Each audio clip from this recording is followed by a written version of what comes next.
and welcome to the 2018 TTC Public Forum on Accessible Transit. We appreciate you taking the time to participate this evening. Tonight is an opportunity to provide you with updates on how the TTC is continuing to work towards providing barrier-free and accessible service that allows for freedom of travel for all customers. Importantly, tonight is also an opportunity for you to ask your questions and provide your feedback about possible improvements to the TTC's conventional and specialized transit services.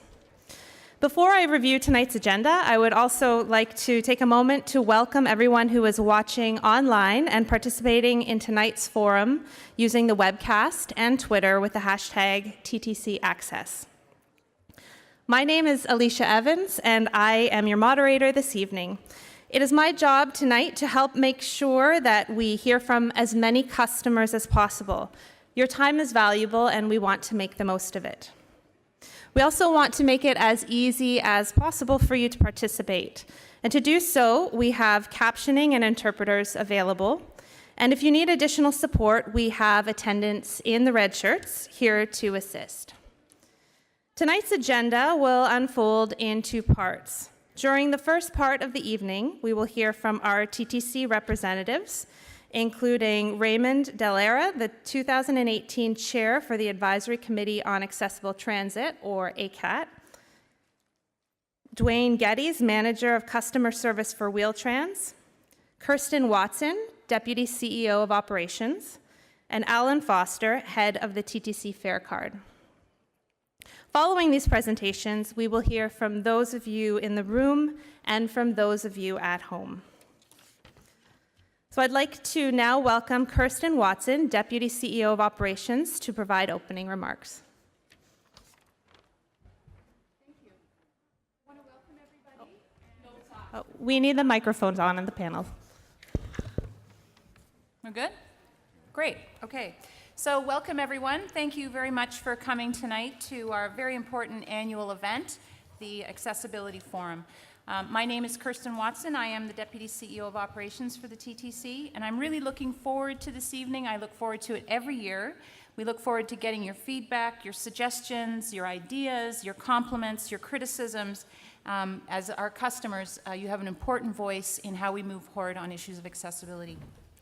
So some of you may remember that I previously worked at Wheel-Trans, so I am familiar with many of the U.S. customers and as friends through ACAT, through this event, and so on.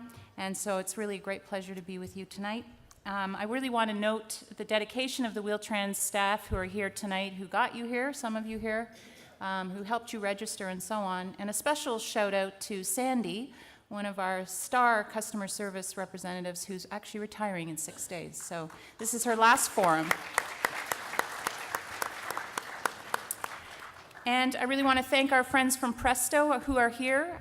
They've been handing out free Presto cards for anybody attending this evening. You should have received a card. If you didn't, we will get you one. It's an adult card. It is activated as an adult card. There's no money on it. If you need to set it for a senior concession, we can help you with that tonight, or Presto can help you with that tonight, or you can go to a Shoppers Drug Mart. Just make sure if you go to a Shoppers Drug Mart to set the concession for senior, please bring identification. So the TTC's mission statement, as you know, is to provide a reliable, efficient, accessible, and integrated bus and streetcar and subway network. We are committed to fulfilling this mission and becoming a barrier-free transit system by 2025 in accordance with the AODA. So there are numerous initiatives, as you're aware, underway that continue to make the TTC the easier way, regardless of one's level of mobility. So I'm just going to highlight a few of the activities that are going on, and if you have any questions, obviously, later on we can answer those questions. So on the subway, we're making subway stations accessible. We now have 45 accessible subway stations out of a total of 75, so that's about 60%. St. Patrick's Station is the latest station made accessible, and it opened December 4th. We have easier access construction underway, Royal York, DuPont, Yorkdale, Wellesley, Chester, Wilson, and Runnymede stations. And by the end of 2022, we expect 60 of the 75 stations will be accessible, which will be 80%. Again, with the whole completion by 2025. So we're reducing gaps between trains and subway platforms. as well. That's an initiative that's underway at various levels in the organization with engineering and operations teams. On bus, for those of you who use bus, the bus fleet is accessible. We have 7,300 accessible bus stops out of about 8,000 or 8,600, so it's about 85% of our stops are now accessible. Plans and funding are in place, though, to continue with that work and make the remaining stops accessible. On streetcar, more of half of our order of the 204 accessible low-floor streetcars are now in service on routes 504 King, 509 Harbourfront, 510 Spadina, and 512 St. Clair. Accessible service is scheduled to begin on 501 Queen in the new year, between January and March 2019. All streetcar routes are expected to be accessible by 2020, and 99% of our streetcar stops are planned to be accessible by the end of next year. Okay, if you could please hold your comments until the comment period. We'll get to you. We have 50 new ProMaster vehicles have been added to the Wheel-Trans fleet, and we're expecting another 30 by year-end. Dwayne will speak a little bit more about this, and I'm sure many of you are familiar that Wheel-Trans has just launched a new booking website. These will provide greater benefits for you as the customer.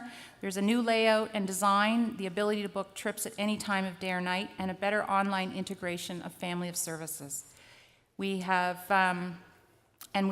this is another piece that's happening, or happened, the installation of a new access hub at Meadowvale Loop, and there's 11 more coming by the beginning of 2020.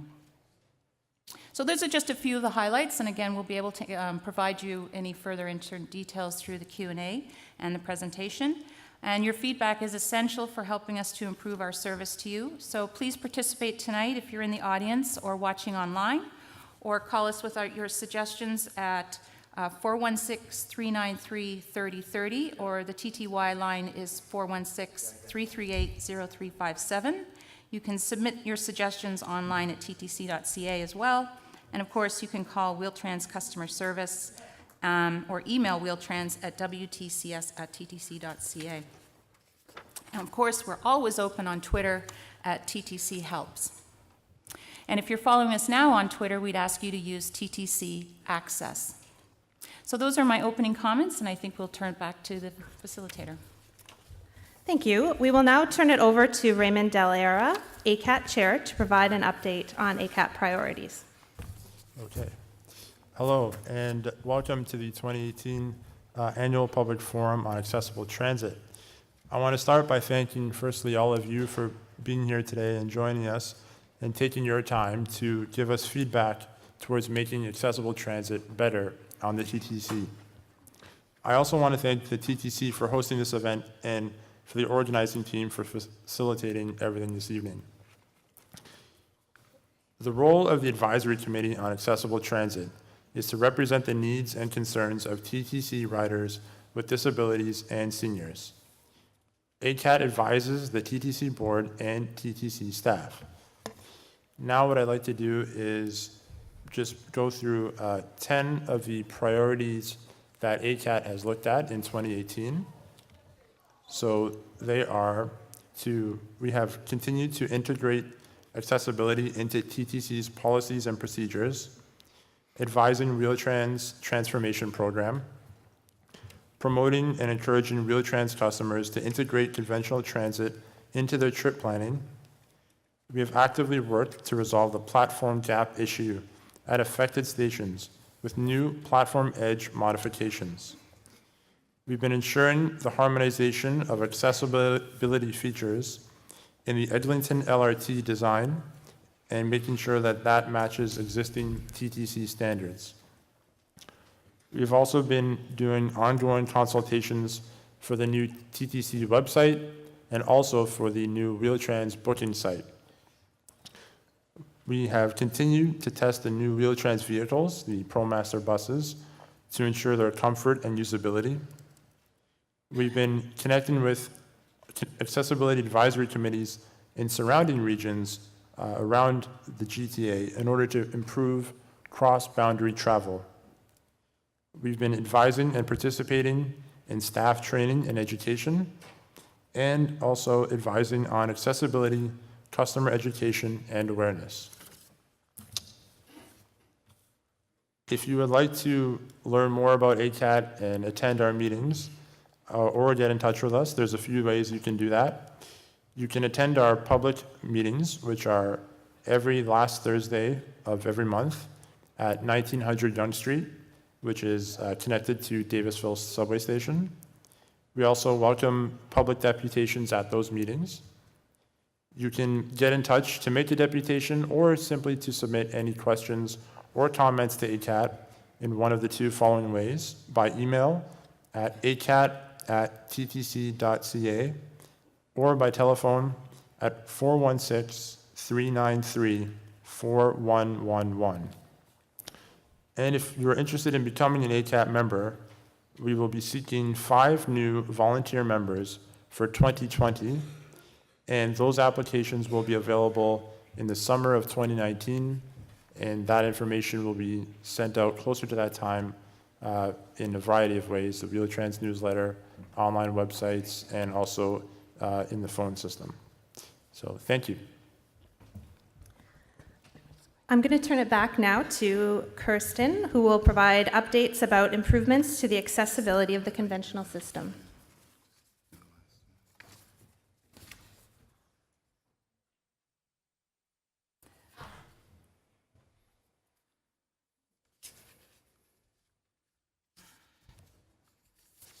So I'm going to skip forward to the slide on the customer experience. This speaks to the wayfinding beacons at St. Clair Station and the improved customer service training, our Please Offer Me a Seat campaign, and Share the Space campaign, our Fair Pass program.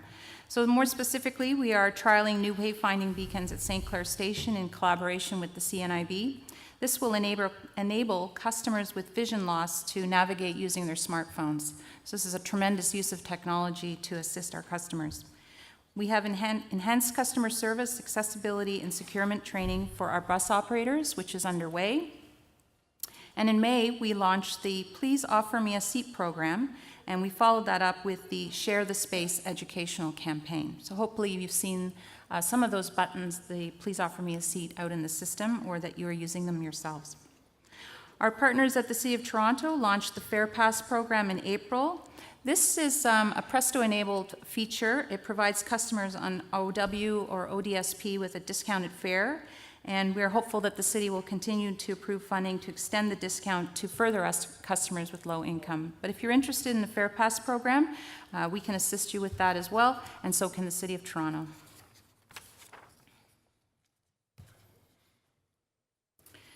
So what's next in terms of your feedback? So last year, we received over 400 different comments and suggestions from you and other customers at the forum. It was a tremendous response. And I can assure you that all the comments were reviewed, and detailed responses and actions have taken place over the past year. You'll find those responses online at ttc.ca if you're interested. And we will do the same again this year. So we will review the responses, and we'll provide any that we get tonight, and any questions that we get tonight. You'll find those on ttc.ca shortly after we get everything prepared.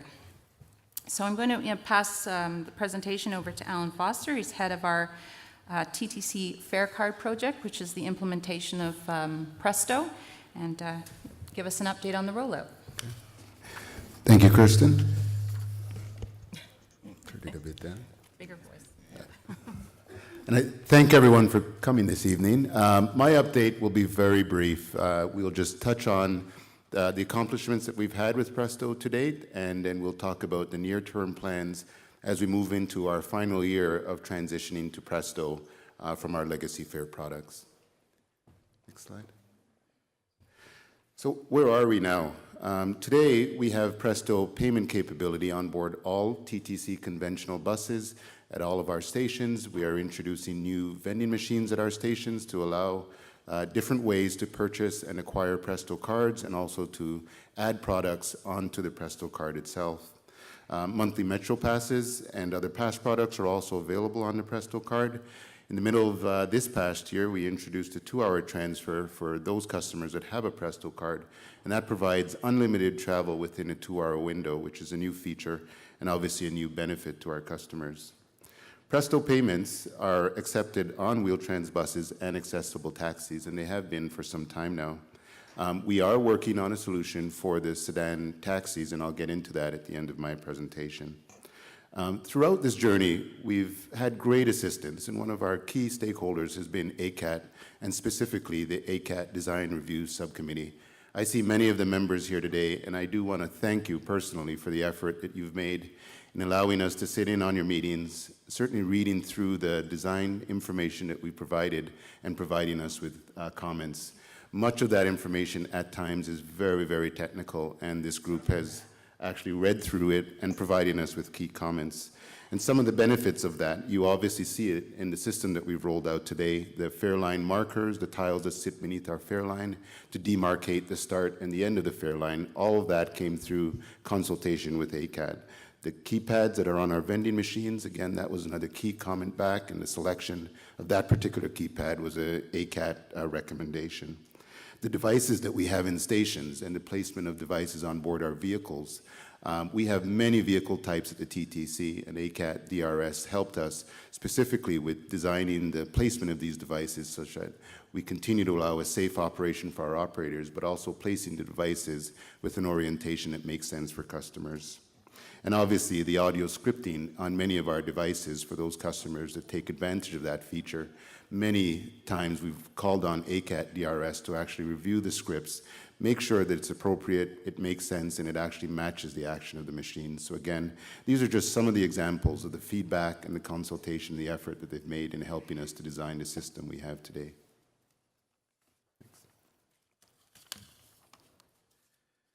What's on the horizon?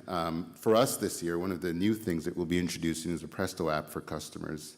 That'll be introduced, and actually in the process of being introduced during this calendar month, and I'll talk a bit about the new features that will come with that shortly.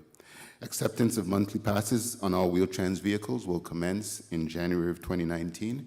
You can actually use the passes today on Wheel-Trans buses and accessible vans, and we'll be introducing that for accessible sedan taxis in January of 2019. Presto Tickets is a new feature that we'll be introducing as well in the early part of 2019. And essentially what this is a disposable Presto card. It is not meant for the regular transit rider. The Presto card is designed for that need. This is meant for the occasional tourist and or occasional transit user. You can purchase a ticket for 1 ride, 2 ride, and or just a day pass as well will be also introduced on the Presto ticket. And I'll talk a bit about our work to get Presto on the sedan taxis in the first half of 2019 as well. Next. So in terms of the app, this is something we've been working hard with our partners at Metrolinx. The Presto app will be available on the Apple iOS platform as well as Android devices. And similar to the Presto website, you'll be able to use the app to manage the cards that you have within your account. You'll be able to load funds. You'll be able to manage the past products on the card. And you'll also be able to query and view transactions that you've made in terms of using the Presto card. Some of the accessibility features that will come with the app, it'll have screen reader support. There'll be system text sizing such that you can set the appropriate size of the text to allow it to be more readable. There'll also be high contrast controls as well in terms of the black and white color scheme that we've incorporated. For those users that have an Android-based phone, you'll be able to actually load value directly onto the Presto card, which will get around the wait time when you load value onto your card with other channels. You'll also be able to directly query the Presto card. So the transaction history that's stored on your card, you'll be able to see exactly what that is if you have an Android-based phone.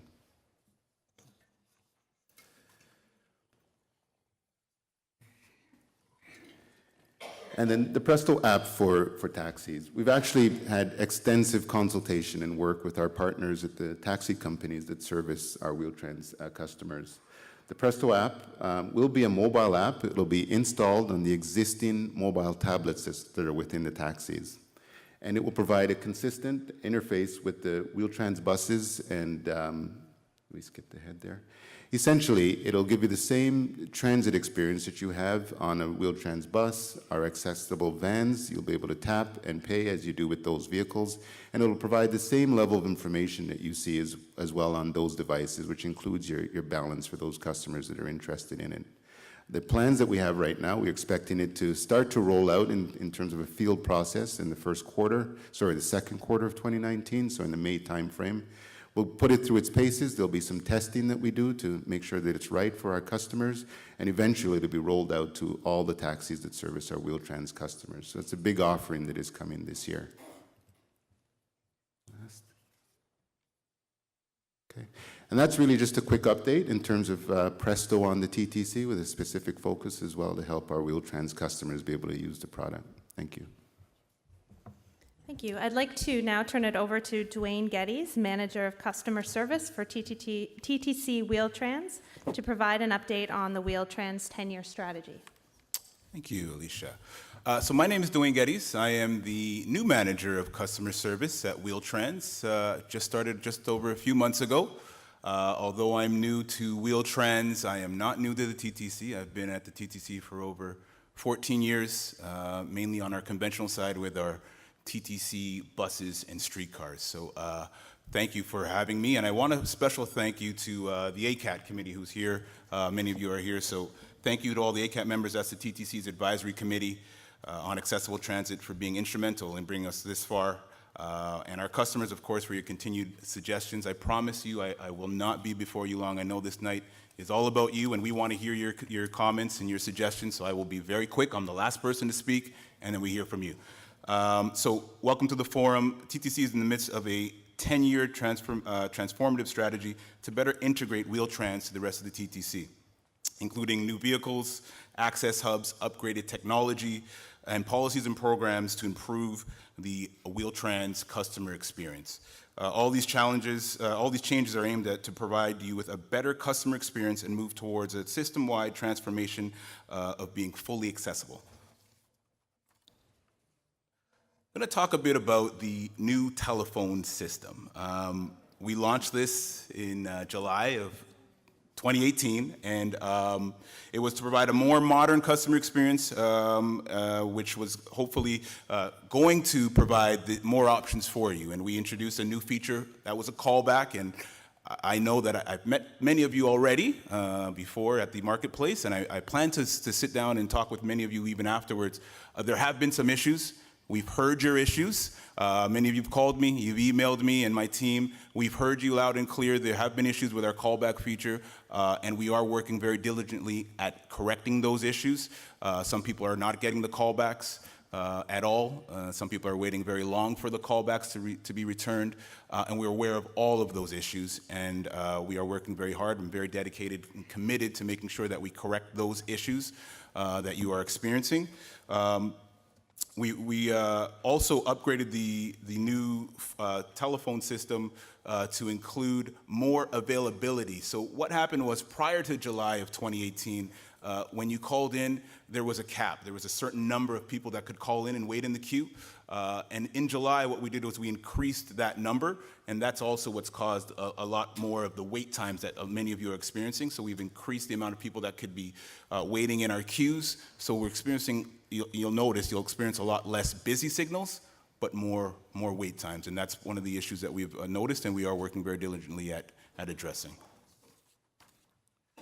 There are some new policies that we introduced this year. There are 5 of them: the Code of Conduct, door-to-door, mobility aids and assistive devices, vehicle exceptions, and environmental sensitivity. So there's a number of policies that we've introduced. There are a total of about 13, I think, that we currently have now in 2018, and we're planning on introducing many, many more in the new year. Underlying all of these changes, there were some changes to our new systems and tools to support both employees that run Wheel-Trans and the customers that use it. When customers register with Wheel-Trans, that information will be confidentially stored in a personalized profile. The new modern scheduling system will book trips for each individual's level of ability based on the profiling information. The new system will work to schedule buses, subways, and streetcars to line up customers' trips. So this is another new system that we recently launched. This was December the 9th, this Sunday. We launched a brand new self-booking website. And again, there were issues with that launch. And I'm going to just touch on a bit of those issues because I know that you've called me and you've emailed me about them, just so everybody's aware. One of the major issues that happened when we introduced this new online system was that some of your passwords didn't copy over correctly from our old system. So many people were getting incorrect passwords or were unable to log on completely. That issue has since been addressed. We were able to copy over all the correct information, so you should be able to log on. If you are still experiencing issues, please do call our customer service center, but we have addressed that issue. Another issue that developed was that when you were calling in, you weren't getting the callbacks for your rides for the next day. You know, we have a normally at 9 p.m. we'll call out and let you know when your ride is. All of the calls for those call-outs weren't happening. We started with only about half of them happening on Monday, then about 70% on Tuesday, and we're getting closer and closer to that number, but there were some issues with our IVR, our call-out system, and that also led to some further issues and frustrations for our customers. We've been hearing you loud and clear. So when we combined those two issues, what happened was many customers were calling into our reservations and our customer lines, and we're experiencing very, very long wait times, longer than normal, and that's caused even more frustration. So I just wanted to touch on those two major issues. We are aware of them. We are working very diligently at correcting those issues. We're very committed. We have a team here, and you'll see many of them tonight that are here. We're very committed at correcting these concerns and these issues to make sure that your experience will be smooth for the rest of your customer experience. We know that it's tough, and this is a very tough time, and we understand, and we do apologize for these challenges that you're facing, the issues that have come up. But we are very dedicated to make sure that we will make it smooth moving forward, all for the better. And, you know, it's just the beginning, and anything with technology, you know, we get a few bumps in the beginning, but we're very confident that we're going to be able to smooth out these bumps and move on and move forward. Another very important point to note is that we are launching a mobile app in 2019, which will be very important for you. Travel training. Desrianne is here, and you'll see a picture of Desrianne there with our travel trainer, Daniel, Desrianne's over in the corner over there, and Daniel is one of our travel trainees. He came over, Daniel's sitting in the front here. Our goal is basically to provide support by giving customers the tools to independently problem solve. We piloted this new program, and we're offering orientation programs, simple supportive material, even one-on-one travel training, and to guide customers through a trip. This means that our travel trainers will travel with customers on their route for a choice of up to 4 times to make sure they're comfortable traveling on conventional service. We want our customers to get the most out of our increasingly accessible transit system. And this travel training is now live, and as I mentioned, Desrianne is here, and we have a lot of staff around who can help you to get signed up for the travel training. New vehicles? One question. What about people with disabilities? We're going to hold the questions. Please save your question for after the presentation, but we're almost there. I promise to speed up. This is my last couple slides here. I know everybody wants to talk. So we're in the process of replacing our Wheel-Trans fleet with the new vehicles. Some of you may have seen or ridden these already. These are ProMasters. It's a photograph of our new ProMasters. And by the end of 2018, we will have 80 of them out on the road. Another 49 for 2019.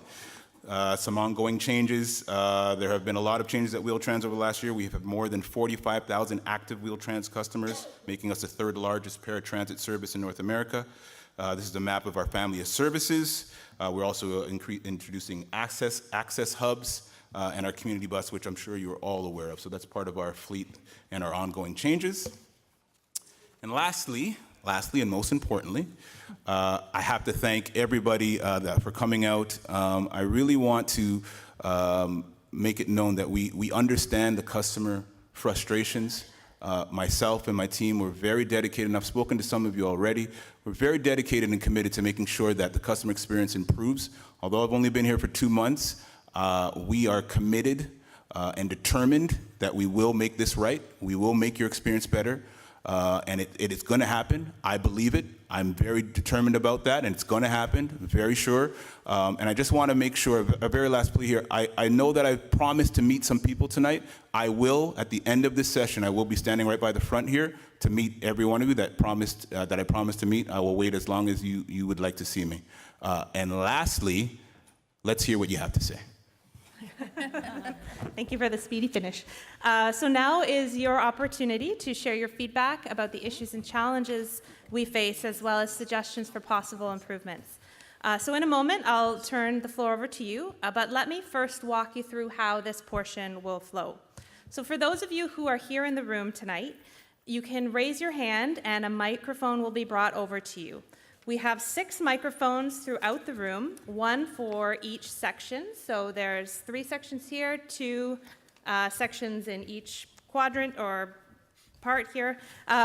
We will take, for each round of questions, staff will issue 2 cards per section so that you know which order you'll be speaking. And we will take 12 comments from the room at a time before we turn it over to the panel to provide a summary of what they've heard.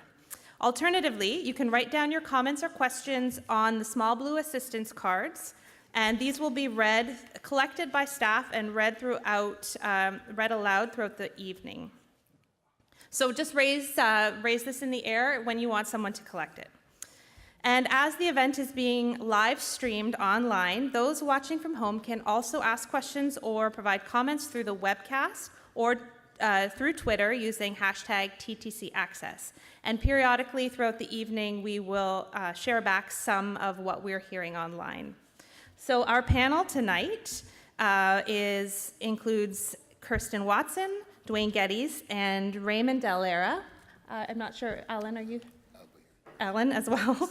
And as a moderator, my role is to ensure that tonight's discussion takes place in a respectful environment, and we want to hear from as many people as possible. So to do that, I would ask you to please keep your comments to 1 minute at a time.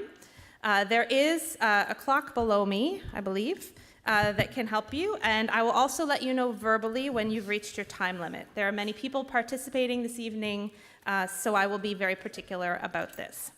And if you do not have a chance to share your comment or ask your question tonight, then you can certainly do so at any time following this event. And we will provide that information for you once again before we leave tonight.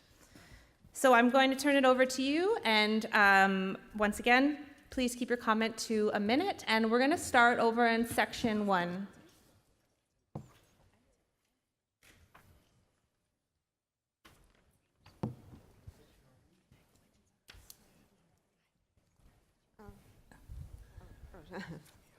Rush hour should not allow people chatting near the entrance of the train. Recently, a man was on the floor because he bounced back from the door. It was closed too soon. Please leave the red ribbon Monday to Friday at rush hour to avoid, to repeat this, that people bounce against the train. Thank you. Okay, thank you. Section 2.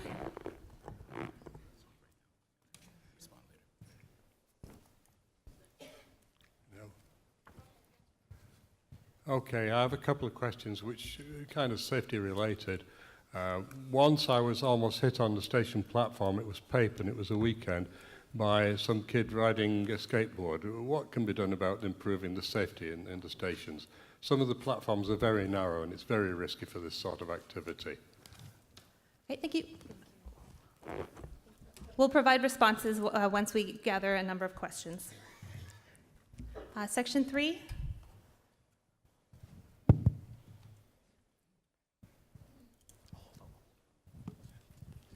Oh, hello. My name is Robert McDermott. I'm with Free Scarborough. Thank you very much for holding this meeting this evening for accessibility for TTC riders. For 50 years, Warden Station has been in operation. It came into operation in 1968. Unfortunately, during that period of time, we've had no elevator or ramp at Warden Station. There are 9 bus routes that go into Warden, and 34,000 people use that station every day. So it's very inconvenient for people in wheelchairs, people with mobility devices, seniors or ladies with carriages. I'm wondering, like we've been addressing this issue for a number of years with the City of Toronto, the TTC, and local politicians. Nothing seems to be done to get an elevator or ramp at Warden Station. It's very important for us in Scarborough. I noticed that your You're making the Toronto stations accessible. When are you going to get down to the Scarborough stations like Kennedy and Warden and get an elevator and ramp in those stations so they're accessible to people in wheelchairs? Thank Okay. you. Thank you. Are there any questions in section 4? Yep. Thank you. Could you please change the music on the reservations and those lines that we call in on? We were told it would be changed so that it's livable, especially with these long waits, and it still hasn't been changed. Yeah, that's a great point. I like that With point. the senior Presto pass, it's charged on the 23rd of the month, and even the Presto people have said to me, why would they bill it on the 23rd when it's a senior pass and most seniors get their money at the beginning of the month? The iPhones cannot retain login information with the new system. Apparently, customer service knows this. Please, I beg you to remedy that really quickly. I thought the new system was to make smartphones easier, and I always could before, and now I can't. And taxis, who are sedan taxis, who do Wheel-Trans should be forbidden from using scented products. They have the things waving on their mirror, and sometimes it's awful. So that's a suggestion. And finally, at the last meeting last spring, I brought up the late cancellation policy and asked for a change. If you don't have a round trip and your next ride is within 4 hours and you're a no-show, you get another point for the next one, which makes it 3 points for one event. So I was told that that would be changed, and it still has not changed. I'm waiting to hear about it, but I think it's unfair that if you have a round trip, your trip home doesn't count. Your second trip doesn't count, but if the next one is within 4 hours, even if you call it in, it counts as an extra point against you. Okay, thank you. We're going to move to section 5. Any questions up here? Hello, my name is Ruth from 1 Church Street. I must say I'm very, very grateful for Wheel-Trans, and I've always said so. One of the best systems in the world, I think. You fell flat on your face for the last week where customer service is concerned. Even if something is extremely wrong, there must be somebody, somewhere, in your large member of staff who could remedy. A simple question is, what has happened and what will happen? Another thing is, can you get the Wheel-Trans cleansed overnight? You have to realize that there are a lot of people traveling, and that is why so many people have the cold and flu coming on. There's no cleansing going on of the vehicles. Again, thanks for everything, but improve your customer service. Okay, thank you. Any questions in section 6? At the back? No? Any more in section 1? We'll go back around again.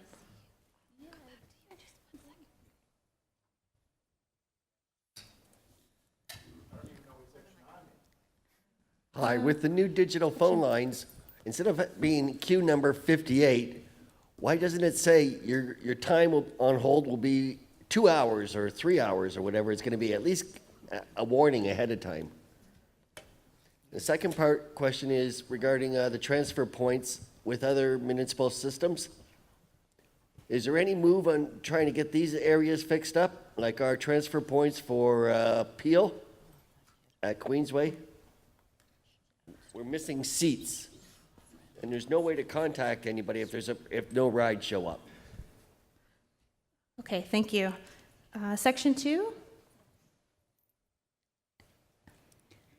Yes, there's a great system in these community buses, and they work well in the outlying area, but I live in an area of downtown Toronto bounded by, I guess it's Broadview to the east, Yonge to the west, Bloor to the north, and down to, say, Queen. in that area, the east-west is only streetcars. North-south goes to subway stations that are not accessible. So until those stations can be made accessible, what would be why maybe the transit system should consider having a community bus that would get people to those subway stations that are accessible so that people can do same-day trips using the community bus to get to a subway to get on their way.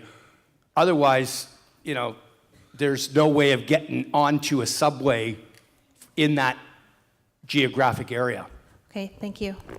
Up at the front, section 3. Yes, I have a Presto card, and most of the time, when I get on a Wheel-Trans bus, I hand my Presto card over to the driver, and the driver says, my Presto machine does not work. What's going on here? Okay, thank you. Section 4, any questions? Back? Yep. Thank you. This question's for Kristen. You gave some updates regarding subway stations, and you listed a few of them coming up in the future. And you mentioned Yorkdale, and you used the words easy access. Can you please clarify what you mean by easy access and what the difference is between barrier-free and why the use of the new terminology? Thank you. Okay, thank you. We'll take a question from section 5, if there is one. Yep. Hi. I'd like to look ahead to the new subways that are going to be built for a moment. You hear all of the frustrations around the elevators and escalators being broken, and when some of those issues happen, people can be trapped at home because they can't really get out if their local station isn't, if the elevators aren't working. So what I would like to see in the new system is you build the downtown relief line and the line out to Scarborough is 2 elevators going down to each of the platforms. That way when one is broken, the other will still be operating. You can time the maintenance. And similarly, I think there should be escalators going up and down at all times. So you don't just turn them on and up they go, and then the rest of you have problems getting, you know, up and down in the other direction, aren't able to do so. So, thank you. Okay, any question at the back? Yes. Just have a question about also the community buses. I live on Victoria Park, and I'm just wondering if there are going to be any community buses riding along there. And just another one, I was also part of the volunteer for the family, a family support program or whatever, where you get on the subway. They drive you to the subway and then so on.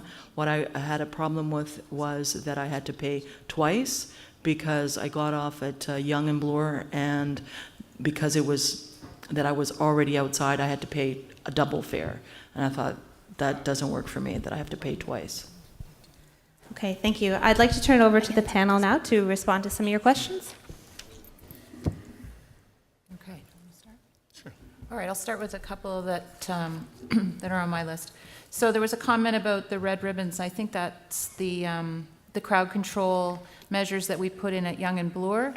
Those measures are in place in order to ensure that people are loading and unloading on the trains at Yonge and Bloor safely. As you know, we have a lot of people going through that terminal station, so that's why those measures are in place. And generally, they are in place during the rush hour.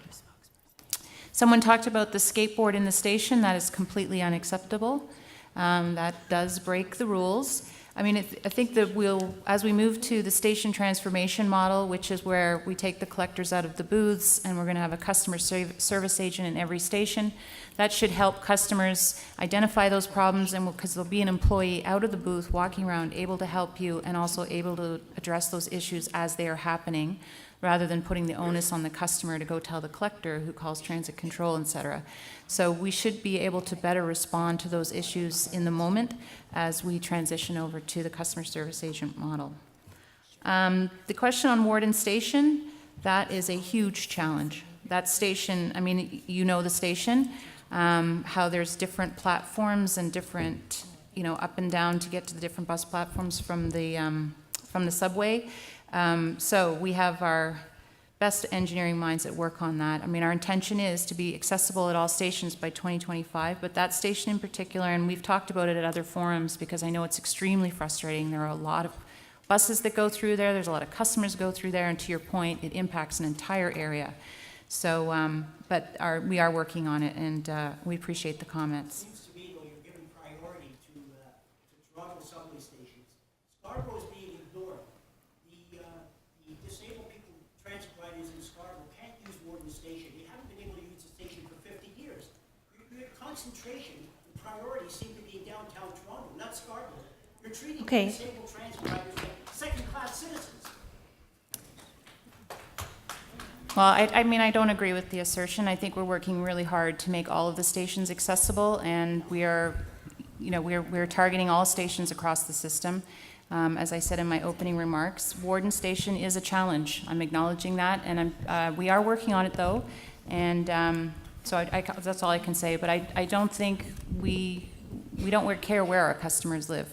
We want all our customers to have access to the station. We know that it opens opportunities for people for jobs, for all the things that they want to do. So we're working on it. The question about the transfer points between our neighboring transit agencies, thank you for making us aware of those issues because we'll address them with our neighbors. That can sometimes be a challenge, but it's helpful when our customers report it, and we'll address that one. Someone asked about the Yorkdale easier access. Does that mean it's not, what's the lingo? I think we just call it the easier access program, but essentially it's the barrier-free, so it's the equivalent. And I think Raymond was going to comment about that. Sure. Okay. What's the other one? Oh, the double fare, if that person could maybe identify, I didn't see who it was, if that person could identify themselves afterwards, and we'll help you out with that one. That shouldn't have happened. So anyone? Raymond? So I'll just speak to the question or the comment about the new subways and the relief line. So I can tell you that at ACAT, we look at the designs for new stations, as well as the easier access program for the existing stations that are being retrofitted. And we also, so we have a representative from ACAT that's on a stakeholder group for the relief line, as well as the other Metrolinx LRT projects. And one of the things that we always advocate and push as hard as we can is we know what the standards were, 30 years ago, 40 years ago, we know what they are today, but we consider a standard a bare minimum. So we always push for, let's exceed the standards as much as we can, because we know the realities of growth in population and what it's like, for example, to try to go to St. George Station and everyone's trying to use that one elevator at once. So when it comes to something like the relief line, and even the Scarborough subway extension, we've said you need to have more than one elevator going to subway platforms. And I can say that we've generally got positive responses and people understand about the realities of that. So we'll definitely continue to try to get as many elevators and access points that are accessible as possible, so that if one isn't working or it's busy, then it doesn't impact people. Okay, so let me try and clean up the rest of the questions there. The first one was about music, the hold music. So let's address that. You're right. You know what? That music isn't the greatest, is it? Right? So we're going to try and address that. We actually are on top of that already. We've selected some songs.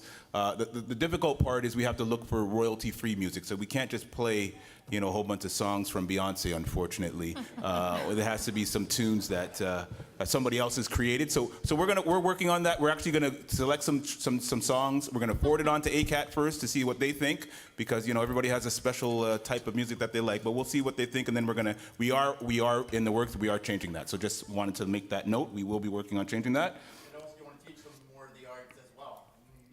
Absolutely, I think that's correct. Yeah, I think you're right on that. So, scented products on the contracted vehicles. That was a very valid point, and we're going to follow up with our contractors on that. That's the first time I've heard that complaint, but I'm definitely going to follow up with our contracted services to see if there are some very strong scents that they may be hanging in their vehicles. Late cancellation policy. I think we actually have your information. I think it's Helena who made that comment. Yeah, so we have your information about the changes that you requested. We need to look at that. We have the points, and we just need we had to roll out our policies first, but we will be following up with you about that particular policy and the suggestions that you had. Cleaned overnight. The vehicles being cleaned overnight. And in fact, all of our vehicles go through a cleaning line assembly. So they are cleaned every night, all of our Wheel-Trans vehicles. So I just wanted to make that note about vehicles being cleaned. Hold times. The hold times for our reservations, I think I touched on this in the beginning. We are experiencing higher than normal wait times now, especially with the rollout of our new system and those blips that I was mentioning before. We are working on that. We are trying to improve the customer service for you. Smartphone, there was a solution. There was asking for a solution for iOS on our new self-booking website. That is coming in one of our later phases. Right now, it's not currently functioning, but we are aware of it, and we are on top of that to make that change. We're hoping sometime in 2019. It might be towards the end of 2019, unfortunately, but we are working. It's a later phase of our rollout of the self-booking website. We're trying to do it in phases just because of the fact that it's technology, and we could run into situations like we did on Sunday with some blips that come along, and then we've got to iron out those bumps before we move on to the next phase. So we don't want to just roll everything out at once or do it quickly, because we don't want to have any issues with the software and the experiences that you may have with the issues. Why is it not a problem on smartphones, and why was it not a problem on Apple until you made this switch? Because personally, I cannot use a computer, and I talk with my hand, and this is unacceptable. It's awful. Right. Yes. So again, we are experiencing some issues with certain platforms. We are working on it. We are well aware of it, and we are going to definitely work with our technical team to make sure they get fixed. The last question was about community buses. I just want to address that one really quickly. There have been some great suggestions about routes for the community bus along Victoria Park, and even adjusting or altering some of our current community bus routes. And we are currently looking at that with our service planning team to see if we can make some of those suggestions, those adjustments to the routes. Okay, and I think we had a few Presto-related questions as well. The question or the inquiry regarding the billing on the 23rd of the month, we'll take that back to Metrolinx and see what we can do to adjust the calendarization for the billing to align with the first of the month or something a lot closer to the beginning of the month. There's also an issue with the actual readers themselves, the devices that are used on board the vehicles. They have gotten better. We definitely had a problem with the last release, which coincidentally was meant to fix the problems that we had previously. The devices did not take the update very well, and a number of them suffered in terms of not being able to come back online. We've corrected that now, and we expect to see quite a bit of improvement in terms of their performance in the time ahead of us. Okay, thank you. We have been receiving a lot of comments both on the cards and from our participants online. So I'm going to ask if you could turn the microphone on for Deborah and Susan to read out some of what people are saying. Okay, it's on. Starting in January, the only option for MetroPass will be to purchase it on a Presto card. When the Wheel-Trans vehicles Presto is not working, are we expected to pay cash? Another one, I'm going to skip that one. Sorry, just a sec. Why can't Presto customers using Wheel-Trans use the 2-hour transfer?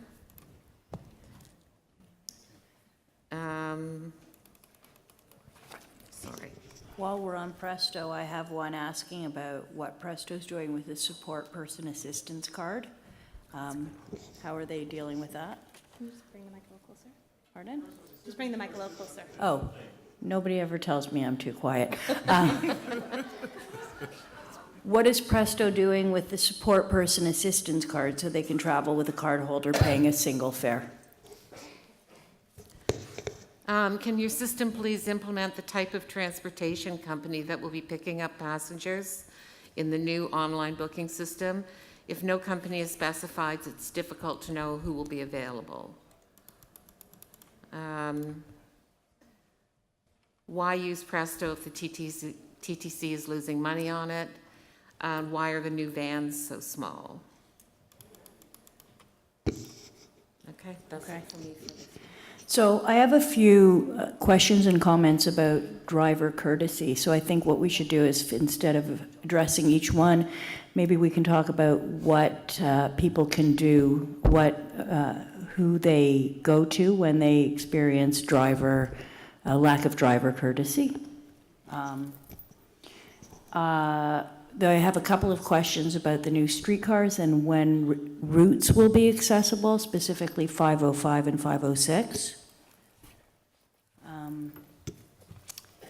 And a couple of issues with the online booking system and with wait times on the phone. And a number of questions about taxis, including people can't take an accessible taxi, but they've been sent accessible taxis, and it's impossible for a person with a specific disability to get in and out of sedan taxis. If such a person is assigned accessible vehicles only, why do sedans sometimes show up? Which means the person has to cancel the appointment. Okay, let's turn it over to the panel now. Thank you. We'll take the Presto questions first. So there was a question in terms of whether the 2-hour transfer can be used on Wheel-Trans. The answer is yes. On Wheel-Trans vehicles and accessible vans, you can access the 2-hour transfer feature if you are a Presto card holder. There's a separate question on the use of MetroPass on Wheel-Trans. Again, there you can use the MetroPass product on Wheel-Trans vehicles and accessible vans. And starting in 2019, you'll also be able to use your Wheel-Trans that is loaded on the Presto card on sedans as well. And we will record your Presto card and we'll do a validation in the back end to ensure that those cards are actually, the MetroPass is actually loaded on the card, similar to what we do today with the existing MetroPass. So that's starting in January of 2019. There's a question in terms of the support person. Yes, early in the new year, we'll be introducing the support person card. It will essentially be a companion card to the main Presto card holder. It'll have the same benefits, the same features that the current support person card has, which means that you can give it to a companion to assist in travel throughout the system using the Presto payment readers. So that's coming, and that's something to look forward to. And I think I touched on the 2-hour transfer. It is accessible to those folks that have a Presto card and ride Wheel-Trans vehicles and accessible vans. Yeah, I'll go on the other one. So first I'll touch on the no company specified on the new self-booking site. So that was a decision that we made as a business. We thought that, and the reason why we did that was a lot of times when we indicate that it's a co-op sedan or a BEC AT, if that vehicle was late, we would oftentimes change it just so that you'd get the vehicle on time. So we would, if the vehicle ended up being late, stuck in traffic, we would change it from the BEC sedan to a co-op sedan. So to avoid the confusion, we decided that we would just show sedan, so you wouldn't get confused. However, we've gotten feedback, and we hear it tonight, and we've gotten feedback since we've launched the website that customers didn't like that and they wanted to come back. So we've already initiated to revert back to showing the carrier. So you will start to see that probably by this weekend. The motion is ready. We've already put everything in motion to start showing that you'll see BEC sedan or co-op AT. So that has been rectified. We heard you on that, and we will make that change. Why are the new vans so small? So we did some consultations with ACAT, our advisory committee on accessible transit, and we found that 70% of our customers are ambulatory. They preferred a smaller vehicle, so that's why we went with a smaller vehicle. So with all of our consultations, that was the decision that was made. We do also have, though, a number of other vehicles still available to you. Our friendlies, our bigger Wheel-Trans vehicles are still available to be used, Wheel-Trans buses. So that was the reason for that decision. And there are still other vehicles, of course, that you can still use. Vehicle exceptions, somebody made a comment about vehicle exceptions, and if you are a sedan only or a wheel-trans bus only, you should only get a wheel-trans bus or you should only get a sedan. If that is not happening, then our customer service team needs to know about that, because that shouldn't be happening. If you have a vehicle exception on your file, that's the whole purpose of the vehicle exception, so that you only receive the vehicles that you've selected. And the last comment, again, was about, there was a few comments about the online booking system and the wait times. Again, I did try and talk about that in the beginning. We are aware of those issues. We know about the wait times. We know about the issues that we've had with the online booking system, specifically the password issue, and being able to not get the call-outs at 9 p.m. We are aware. We're working on those things, and that has caused the increased phone calls to come into us and increased wait times. We are aware, and like I said, we're very dedicated at making that improve for you. Is there an operator? Okay. I can, Yes. there's the one question about when will the 505 and the 506 be accessible? And that they'll be accessible with low-floor vehicles by early 2020. Some bus routes, though, however, that are currently streetcar routes, for example, the 502 and the 503, will become accessible by buses, not specifically streetcars. And there was also the question about who people can reach out to if they have trouble with customer service or... Yes, so if you have experience. any questions about customer service, our customer service number for Wheel-Trans is 416-393-4111. Or you can call the general customer service number of 416-393-3030. Okay, thank you. We're going to go back to the room here. I'm going to go back to section 1 for the first comment. Okay. Thank you. I have a comment and question, and the first thing is about the callback issue. And I was recommending, instead of the system telling us to enter the callback number, why it should not read that number which display in the screen, then just the system should ask us to make a confirmation. If that's the right number you want us to call you back, press pound, because we can't enter the callback number as fast as required. And another thing is about the drivers, especially in those taxis. Some of the drivers are not assisting us very well. Sometimes they are not even get off their car, especially for us which has a vision loss. It's a problem. And the next thing is a question, is just I was asking about that for those as CNIB who has a Presto, why it doesn't work at the extra fare, like in case we need to use it in the Vaughan, or what we should use instead of that CNB Presto which we're using. Thank you. Thank you. Section 2, any questions? Good evening. My name is Alan Spires. My question, I guess, basically is a concern about seniors. There tends to be a fare pass for people on ODSP, but there doesn't seem to be any help for seniors. We sort of, I guess, get forgotten or pushed off to the side. That's number one. Number two, your priority line and your new scheduling stink. Stink. The reason being is they're not user-friendly, and a priority line tonight, I was supposed to be picked up at 5 o'clock. I didn't get picked up until 6:10. The driver apologized, stating that she was downtown and had problems. But I called the priority line and was on the priority line, which is supposed to be priority, for 35 minutes without anybody picking up the line. I hung up, called back, and then the rider showed up. Number three. Sir, we're going to come back to you if there's time, but we have to take a question from section 3 now. Thank you. Hi, my question is, I helped the student with the autism, and often they use Wheel-Trans, and sometimes, like a lot of times, they paying the Wheel-Trans with the tokens or cash. So you're talking about those implementation of the Presto. Do you think it's going to be able to pay in cash or the token? or it's going to be Presto only? And the second question is, a lot of parents of the autism student have a problem with scheduling wheel trends, either the online or the phone. I think mostly on those not computer literate, also those language problem.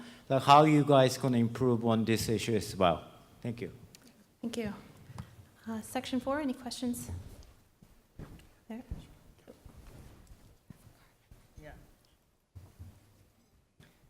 Hello.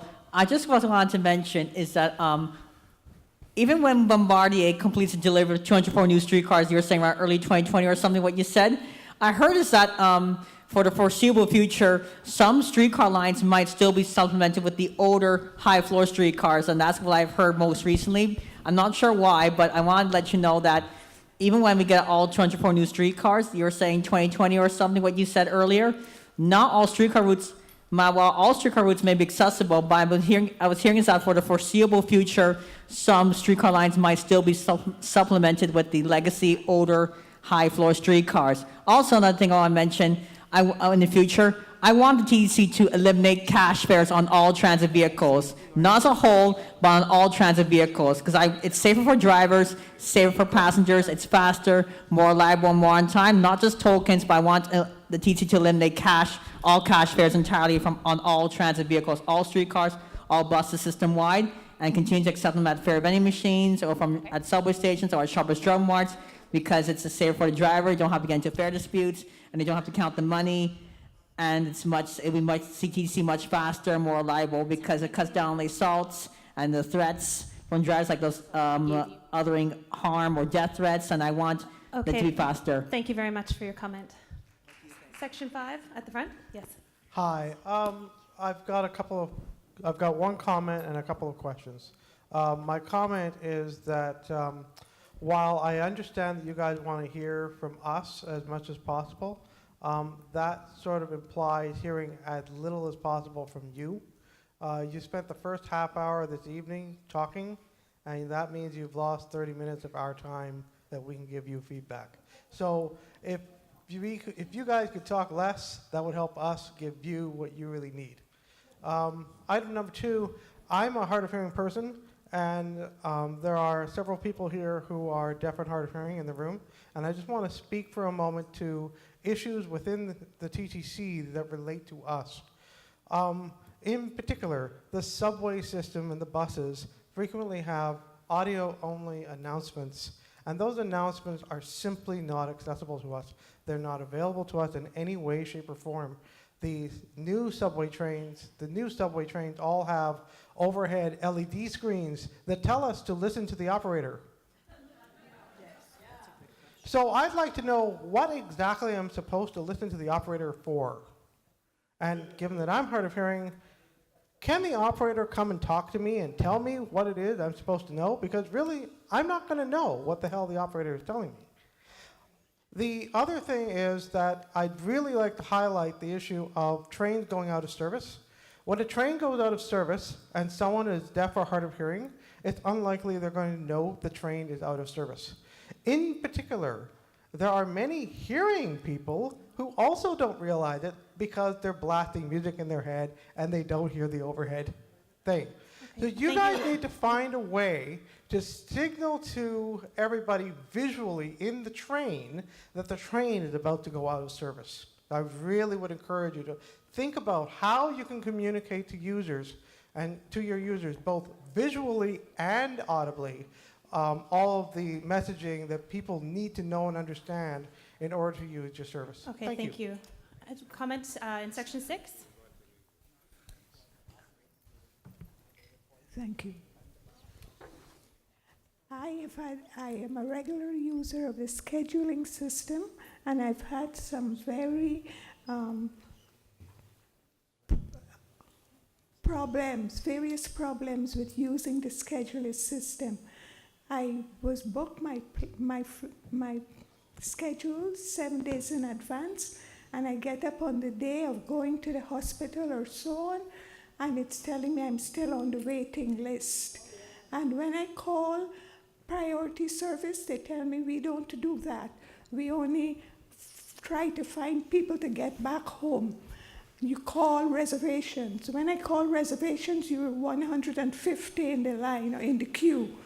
I don't know, and this has happened to me today too. I had to go for surgery.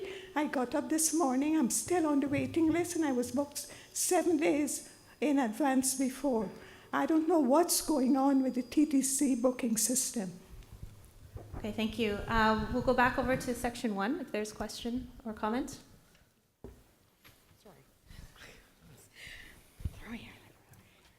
Okay.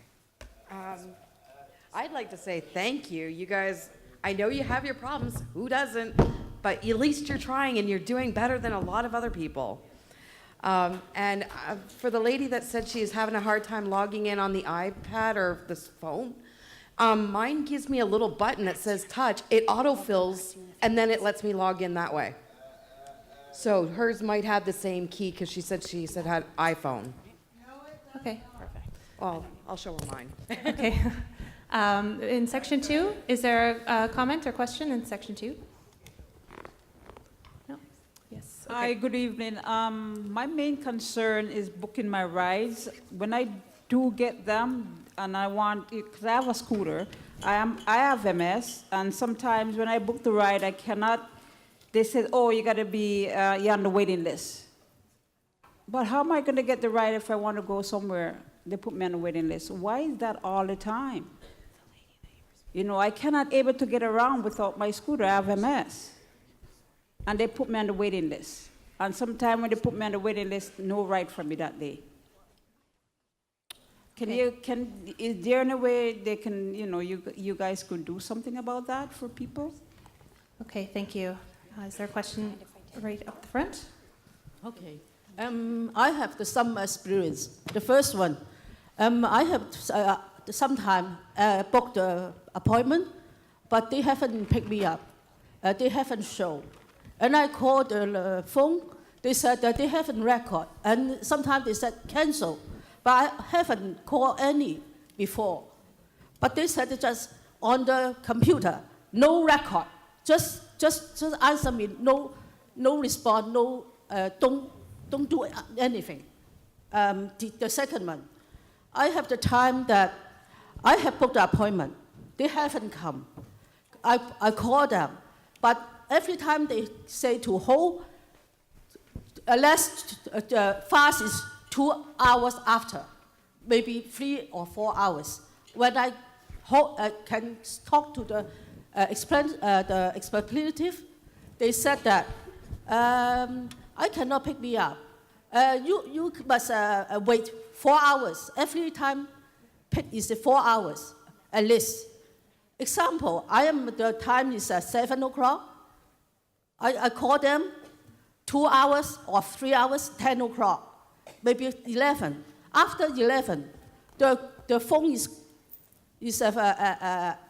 off. You must take time tomorrow morning, 5 o'clock. It means I should stay outdoor until 5 o'clock. They work, I phone them and wait and hold 2 hours, 3 hours, maybe 7 or 8. And they said, wait 4 hours. Okay. It means when you go home, at least 12 o'clock tomorrow afternoon, 12 o'clock. Okay, thank you. I'm going to hold you there, and we'll let the panel respond in a minute. We're going to move on. We'll come back to you if we have time. We have to move on to the next question. Can you treat it as special case? You think we a female way outside at the outdoor. I have also in Christmas time. Healthy to know. I stay there. Is it safe? Okay. Safety for the females to stay there? Okay, we're going to hold you there. We hear you, and we're going to let the panel respond in just a moment, okay? Then we're going to move to the next section. Yes, at the back. Hi there. I'm just wondering whether or not we're ever going to get an update to the Wheel-Trans online system when a ride is late and they know that it's late. Because I think that people would appreciate that more. I know that Toronto is full of construction and there's lots of traffic, so there are unavoidable delays, and I recognize that, but like, if I'm at the mall, I'd rather continue shopping than waiting at the entrance for 45 minutes if I knew that that was going to happen, or waiting in my apartment instead of my very cold lobby in the middle of winter. Okay, thank you. Is there a question at the front here? Yes. Okay. Your question. Go ahead with your question.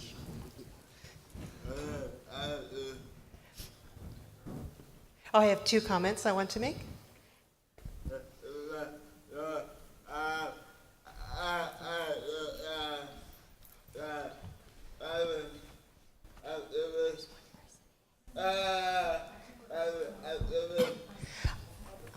I know the family of services that are being offered, and some people have some concerns that it's being forced. Can you hold the mic a little on us. closer to your mouth, please? Sure. That the services are being forced on us to use. So how do we know?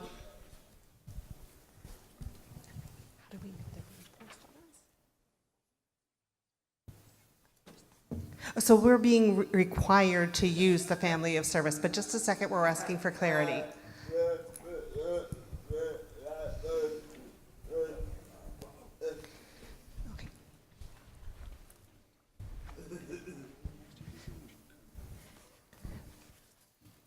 So we're being forced to use the family of services. So how do we kind of avoid that? And then the second comment is, it's still about family of service.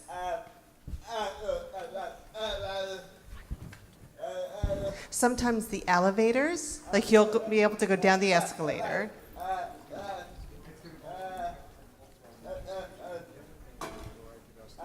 But the elevators are broken, or the escalator is broken, and so what do we do in that situation? How do we find another way to go? We're stuck. So that happens to me. Okay. Okay, thank you very much. Is there a comment or question at the back?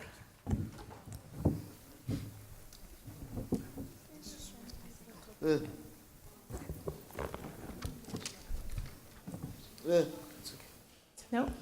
Okay, why don't we turn, oh, yes, there is. Okay, right here. Yeah. Again, this is on the family of services. There's a difference between being legally accessible and what is accessible for our customers. The instructions for this meeting was take Union Station. It is legally accessible, but if you have a cane, a walker, or a manual mobility device, it is a long haul from Union Station to here. So it really isn't accessible to our customers.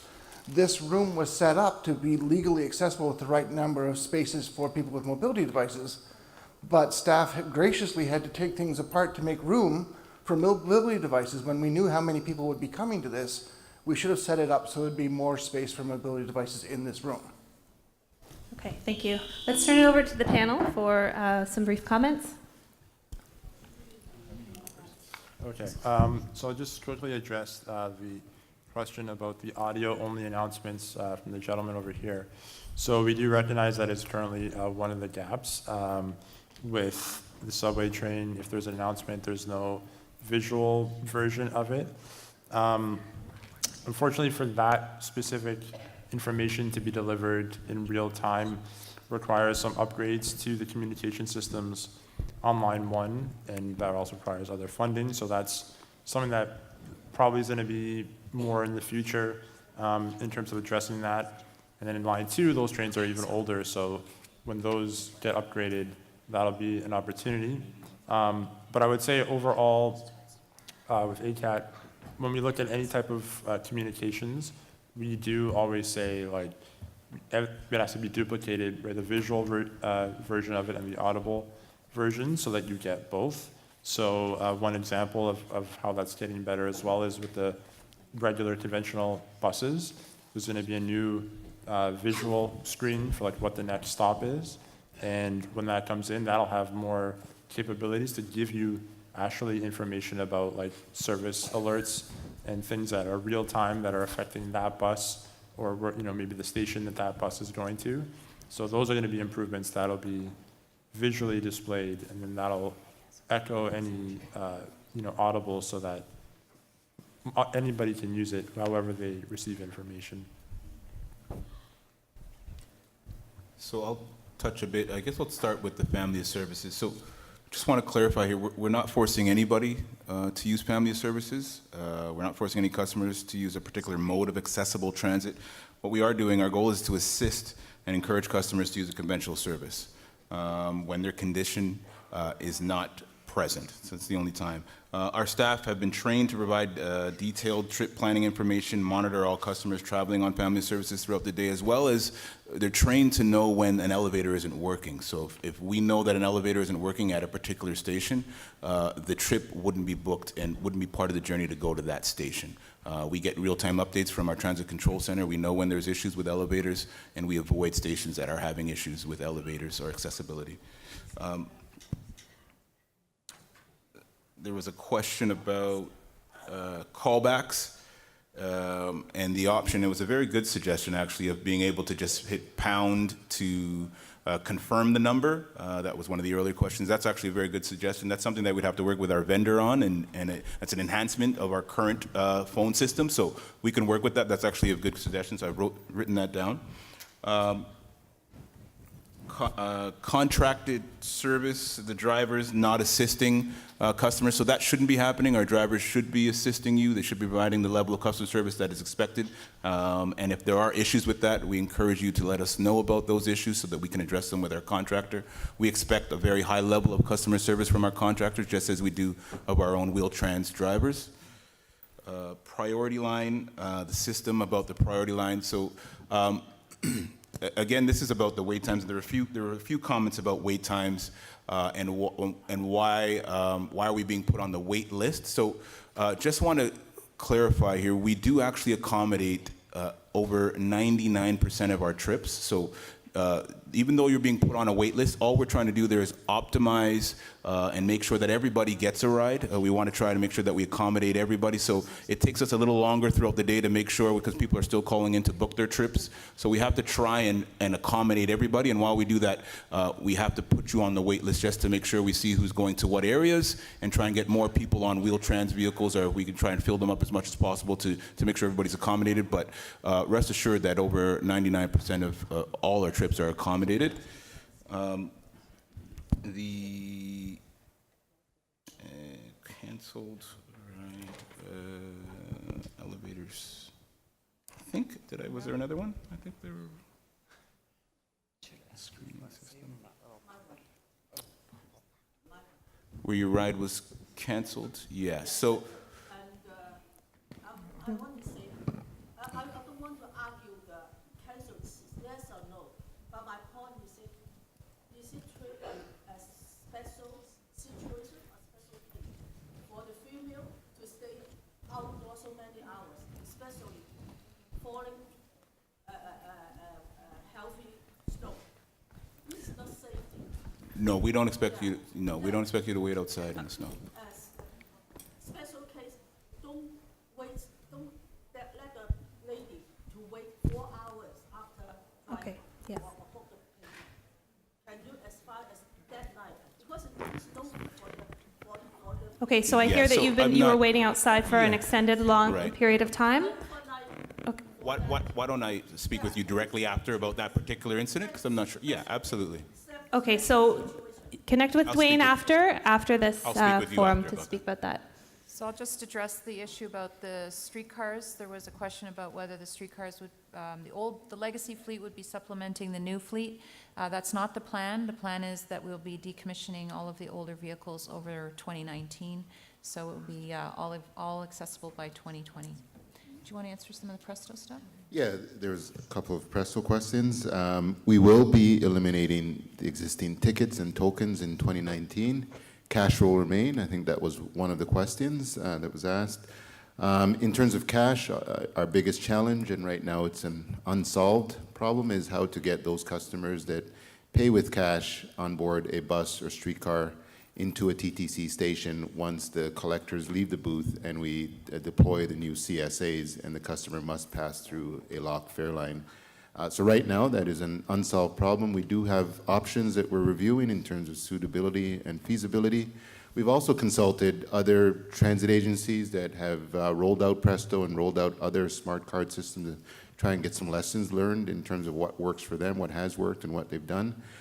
We will have a solution by the time the fare line gets locked and the CSA model is rolled out to ensure that customers continue to seamlessly enter the stations with some sort of product that they will get on board a bus or streetcar.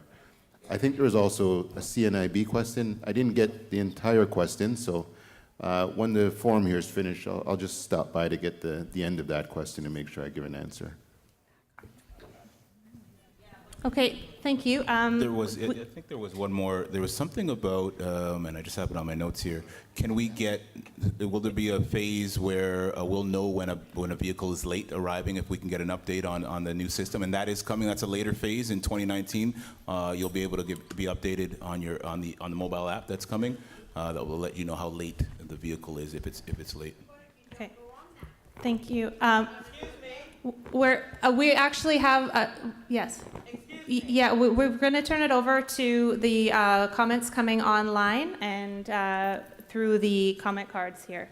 So can you turn the mic on here for a minute? Okay. So if you could read out a few, please. Sure. Recently getting less rides with accessible accessible taxi minivans. Our Wheel-Trans managers. Oh, you want me closer? Yes, not further.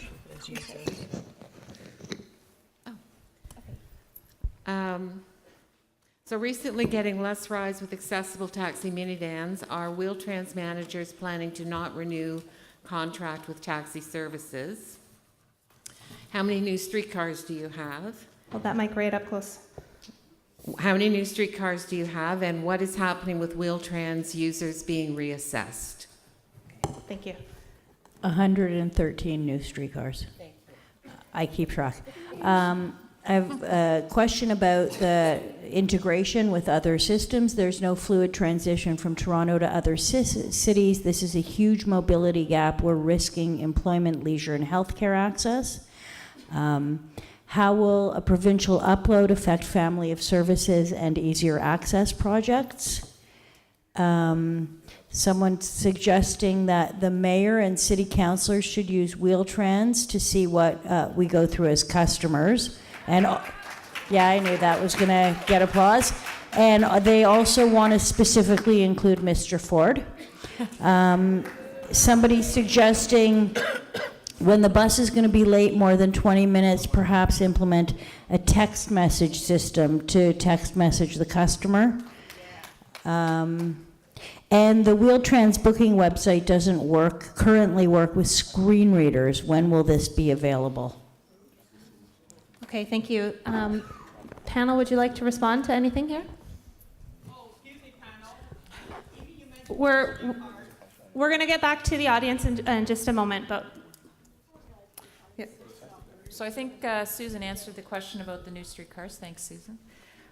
Service integration is a challenge for sure. I think we try to work very closely with our partners to ensure a seamless transition between the regional transit agencies and ourselves. And of course, we strongly support fare integration if we can achieve that with the help of the province. And through Presto, there will be greater enablement to use the Presto card. We expect in the spring, I would think, or summer, where you can tap and go between, on the bus, the TTC bus, for example, that goes York Region, Toronto. So that we're going to work on enabling that. Somebody asked, there was, I think, a question, I'm not sure if I completely understood, but whether the family of services would impact the accessibility projects. I'm not sure if the question is that we would be slowing anything down. If that's the question, the answer is no. In fact, I think the family of services compels us to be even more accessible around the stations and so on. So that's we won't be slowing down with any of that. is that the provincial upload question? Is that what that was? Yeah. Oh, can you read it again? So how will the provincial upload affect family services and provincial upload and easier access?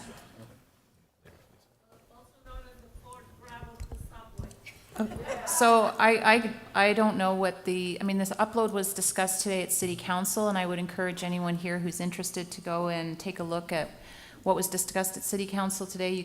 I think you can go on YouTube and look at that. So I don't have any insight or insider knowledge on what that is. But I think I can tell you that we remain committed to accessibility. As you know, AODA is a provincial legislation. We're working in that framework, and we will continue to work in that framework. So we're just going ahead. We will, roll out the streetcars, make the stations accessible, plan our services accordingly, regardless of what happens. We're still here to serve our customers, and that's what's most important to us. Okay, we're going to come back to the floor in just a moment. Are there any other responses? Yes. Okay, a few quick ones. The one about connecting with other cities. Get right up. That's been one of the priorities this year of ACAT. Is it on? So we've been trying to, so one of the things we did this year for the first time ever is we had a joint meeting with other accessibility advisory committees from municipalities around Toronto. So we've been talking to them to try to better connect with them because we know people want to travel. We don't care about where the border is. You expect to be able to go to Vaughan, go to Mississauga, go to Durham region, and even on to places like Hamilton. So we are working with them to better identify what are the issues, how do we make this more seamless so people can go back and forth. The question about the screen readers on the new booking site. So there was some sort of an issue that we have identified the fix, and that will be implemented in January, early 2019. And when it comes to screen reader software, we have people on ACAT that really specialize in using those different types of software and using it on smartphones, desktop computers, tablets. So they do, I'll put a lot of work into making sure and testing every little thing to make sure that it's works with the screen reader and that it's easy to navigate that as well. So there's going to be ongoing fixes and improvements to that. And also the question about text messaging, to send you a text message in addition to whatever apps they build. And that's also something that ACAT has identified as, with these new systems, let's use all the different variety of ways to communicating with people, because not everybody uses smartphones. Some people just want to get something in a text message, maybe an email, maybe like an automated phone call. So those all should be possible with technology. So that's another thing that we look to do. And I just want to really briefly touch on the whole uploading of the subways thing. So just quickly, just an ACAT perspective, I think that's something that ACAT will be very interested in the next year or two as that evolves. We don't know everything yet, obviously, as things are moving, but we will certainly advocate very vigorously about making sure that whatever happens, it does not negatively impact accessibility or planned improvements or any of the things that we're working on, because we don't, that should be a major consideration for any type of changes that might occur. How will it impact accessibility, and how can we, ensure that everything continues to improve? Okay, thank you. Let's go back to the floor in section 1. We have a comment. We're going to go over to this side of the room first, please. This is regarding Presto, and what is Presto's proposal to deal with those express buses that go downtown that require 2 fare payments? This is a clumsy arrangement. Do you have 2 Presto cards or what? Okay, thank you. In section 2, are there any comments? Yes. The high number of traffic at Victoria Park Station, I don't think there is any other station that has that much traffic of people, vehicles, you name it, and there is no washroom. The number of women that have little children, the number of students, the bus drivers, because we have so many buses coming. How come there is no public washroom? Please tell me the reasoning why somebody decided not to have a washroom there. It's very much necessary. Do a survey, do a study, so you know that this is a priority for Victoria Park Station. Okay, thank you. Is there a question in section 3? Yes. Dwayne, I have a question for you. Why is customer service closing at 4 o'clock? Okay, thank you. In section 4, yes, at the back we have a question.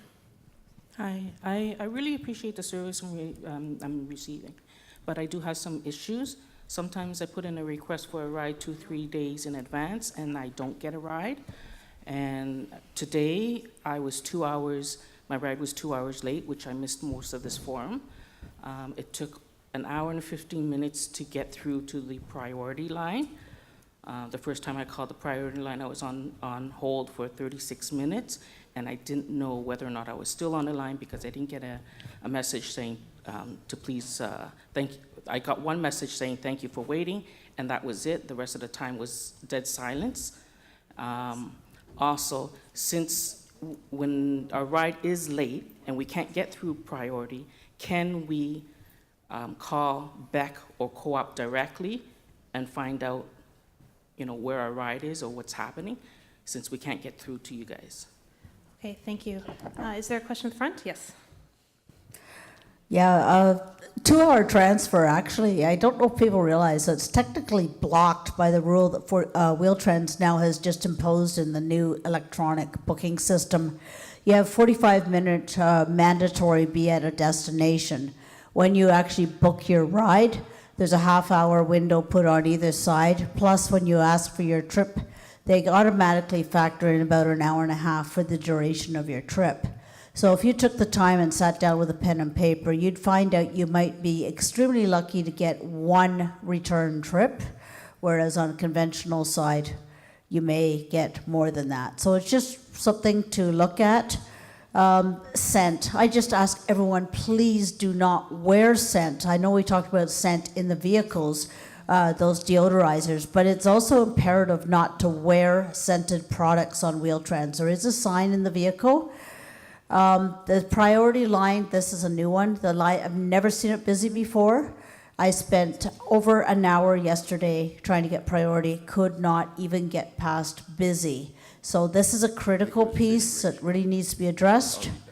And I'm skipping over one final thing.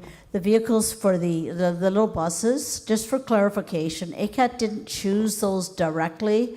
We made the best of what we were given in a new contract with Metrolinx, and they have done a good job at trying to make the vehicles more user-friendly, but they're not perfect. And I just want to clarify, we didn't pick those off the lot. Thanks. Okay, thank you.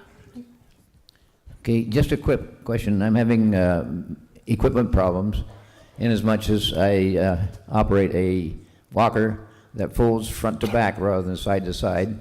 And the last 4 trips when we were supposed to be in a Wheel-Trans bus, they've sent around a taxi. Unfortunately, these type of walker does not fit in the trunk of most of the taxis. It's made too small, or too big for a Toyota Camry. And as a result, I've had to wait for a while, and a walker has been damaged. And in one case, we were forced to miss a concert we were planning on attending because we couldn't get equipment in time. Okay, thank you. Can we go back to section 1?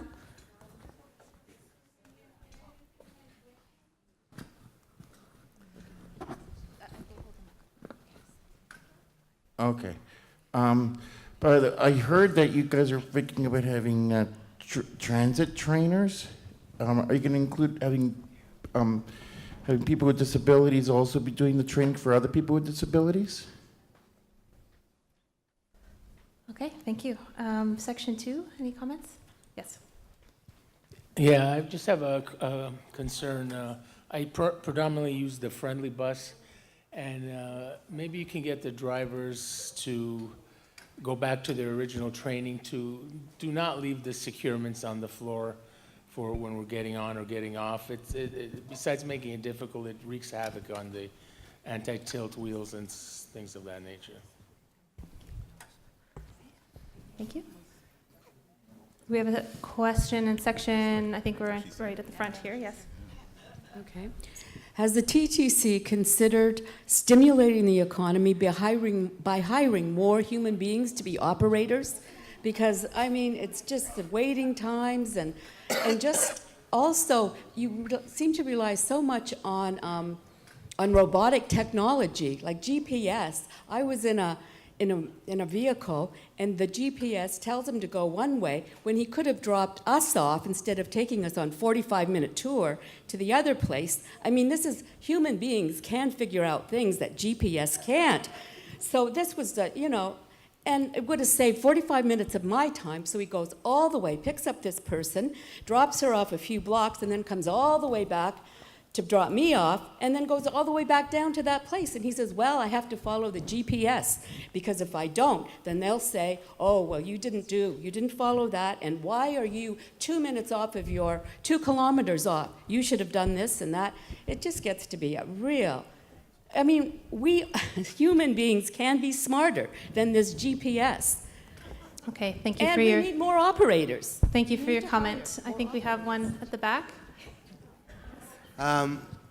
With the unanswered question of uploading, and nobody tonight has talked about the reasons for the extension of the King Street Pilot Project, and with us being the 3rd largest paratransportation system in North America, why is the mayor and the premier not here tonight to give us updates as to what's going on with these 2 initiatives?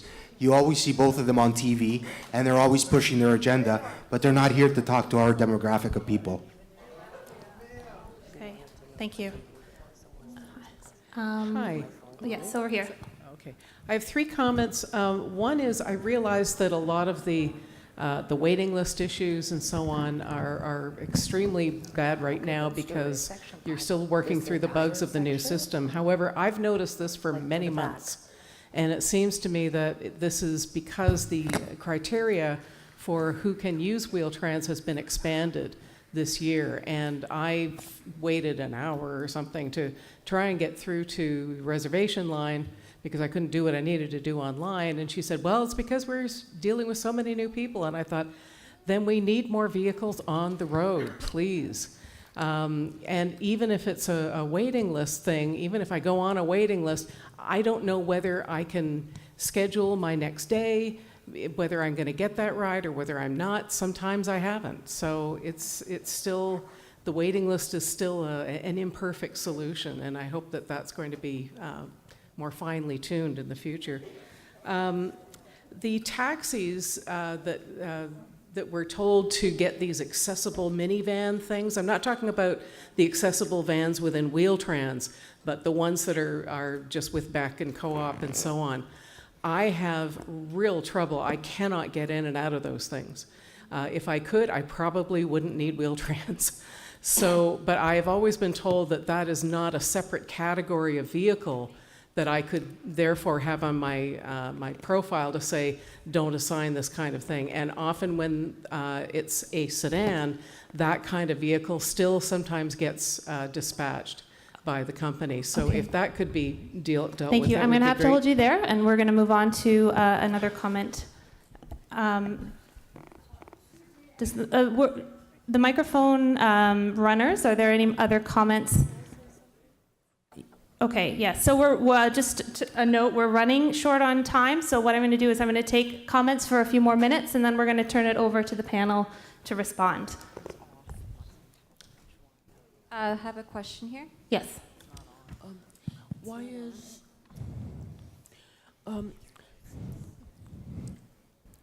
like, how come I can't get my ride on time to go to the doctor's office? And every second Friday, I have a doctor's appointment, and I have to be there on time. Okay, thank you. Next comment from the floor, yes. I appreciate the fact that customer service is overwhelmed. I cannot agree with the fact that you guys shut down at a certain hour. Why can't you implement a hotline for us who get in behind in the back seat of a vehicle where the driver is putting our lives in danger? We can't wait for customer service to come back online, so we should have a hotline that's manned 24/7. Thank you. I think we have one at the back, yes. My question, I guess, is maybe towards Dwayne. Your new system reveals my name my address and my phone number.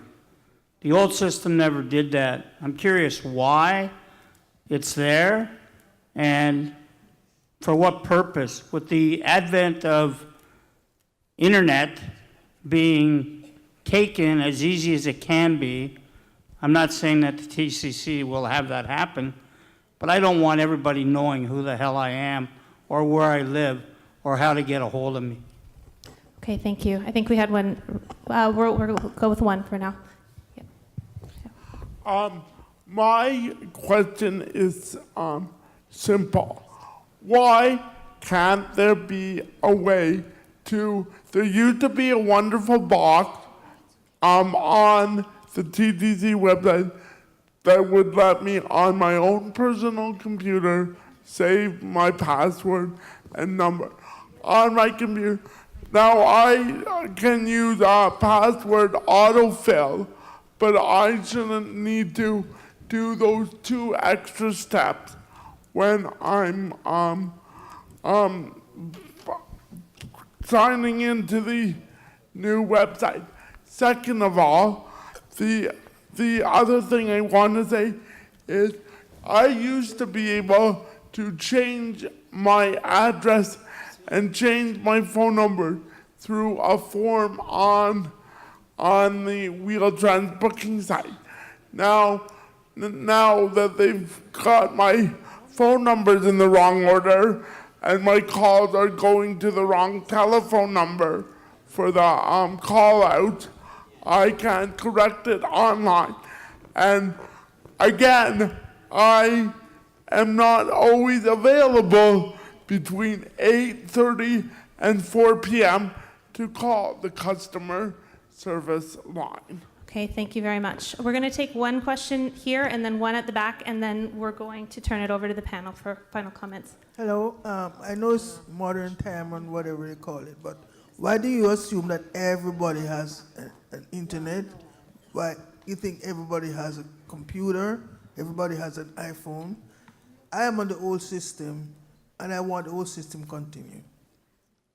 Okay, thank you. I cannot afford a computer. Okay, and there was one right there, yes. Hi, my name's Lada, and I'm a support person for Olga Nahorny. There's been quite a few times where we've traveled on Warden subway station, and because she's got a walker, we've had a hell of a time getting her up and down. And also, too, another thing was we were on the bus, on the Wheel-Trans. They're usually always on the phone, and I have to make comments about them not being on the phone because it's not safe. And also, too, I think that if you guys would really, really, really put your nose to the grindstone and get Warden Station up and running, that would be so awesome for a lot of people, because there are a lot of people that have accessible disabilities. Because I see it myself. I've been living in Scarborough for over 20 years, and I see it all the time. So that would be a blessing if you could do that. Okay, thank you. I'm going to... Sorry, just one more question back here. Okay, very briefly, please. Yeah. I'm wondering about the young parents and caregivers of babies in the strollers with the wide axles, and that they feel often that they have a priority because of the baby, and they are ignoring seniors with shopping carts and with canes and walkers. Okay, thank you very much. We're about 10 to 9, and we do want to end promptly on time, so I'm going to ask the panel to respond.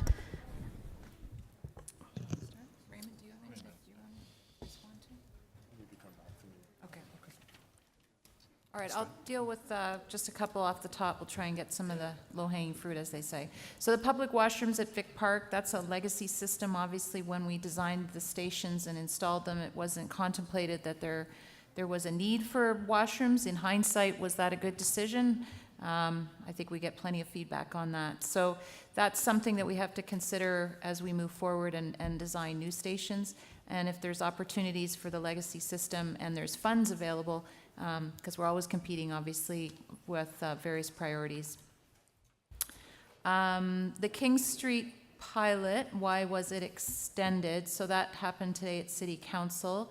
I think it's been a very, very successful project, and it's increased ridership, and it's gotten people where they need to go faster and more reliably. So basically, though, the city has asked for an extension in order to do a full review of the data and bring back recommendations to City Council at a later time. So that was what was approved today. On the strollers issue, I think, that's really a customer courtesy type of issue, and I think we try to educate customers around helping each other and, giving way to people that might need a seat or greater access due to any mobility restrictions. I mean, you've seen our TTC Way posters probably in the system where we encourage people to lend a hand and help out, just as we expect our employees to do. So that's what we continue to encourage. And we know that there are sometimes issues with crowded vehicles and so on, and we try to address that by adding more service. But there's always a tension there, and we just ask people to be courteous with each other. So I'll start with Wheel-Trans drivers on phones. If that is happening, we encourage you to call our customer service center. They all receive very extensive training, and they know they should not be on their phones. So whether you're a Wheel-Trans driver or a contracted services driver, it's against the law. It's completely unacceptable. So if that is happening, please do let our customer service center know. That's definitely a no-no. If you don't have a phone or a computer, this is why we have a reservations line for you to call us to book rides. So if you don't need a phone to take the Wheel-Trans service, you don't need a computer to take the Wheel-Trans service, we do have other accommodations for you to book your rides. There were some issues. I'm going to try and group them all together here. There were some comments about why is customer service closing at 4? The priority line, why am I waiting 30 minutes for the priority line? There were a lot of questions about the priority line and the wait for the priority line, and other issues around the call center. So I just want to remind and reiterate again, we are aware of these problems. I've only been here a few months, but I'm well aware and very dedicated to make the change. We are in the middle of a 10-year transformation at Wheel-Trans, and part of that transformation is a complete call center review. So some of the things that you're mentioning tonight, and I've made a lot of notes, is why are we waiting so long on the priority line? You're absolutely right. That shouldn't be happening. That's part of the review. Why does customer service close at 4 p.m.? You're right. Maybe we should have customer service staying a little longer. So that's all part of the review that I'm doing. That's what I'm responsible for, to make sure that your experience as a customer is improved. And again, I'll reiterate, I'm very dedicated and committed to making sure that that happens. We are going to do a complete review of our call center, so all of the issues that you're experiencing today won't be your issues tomorrow or in the future. We're very dedicated to make that change, and we recognize you, we hear what you're saying, and we agree and acknowledge that there are issues that we need to address. So those issues that you've mentioned, they're not falling on deaf ears. I've made notes on them, and that's part of our call center review for our 10-year transformation program. Why are my rides not on time? Again, that's part of the whole efficiency of us trying to accommodate every passenger on all our vehicles, to make sure that you get your actual ride and everybody is accommodated. So in times that there are vehicles that are late.